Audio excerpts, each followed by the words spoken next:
নাটক কম করো প্রিয়।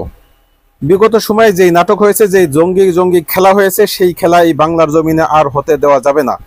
এই সময়ে এসে বাংলাদেশের এখন এই সময়ে সবচেয়ে প্রতিযশা তরুণ আলেম মুফতি রেজাউল করিম আবরার হাফিজাউল্লাহ, তার নামে জঙ্গি মামলা, এটা কোনো ক্রমেই বাংলাদেশের মানুষ বরদাস্ত করবে না। স্পষ্ট বলে দিছি, বাংলাদেশের আলেম সমাজ, আপামর সকল ধরনের আলেম। কারণ রেজাউল করিম আবরার এমন একজন আলেম যে সে আহলে হাদিস বলেন, সুন্নি বলেন, শিয়া বা আহলুস সুন্নাহ ওয়াল জামাত বলেন, প্রত্যেক ঘরানার মানুষ আলেম তাকে শ্রদ্ধা করে শুধু তার এলমি গাহরাইয়ের কারণে, তার এলমি যোগ্যতার কারণে।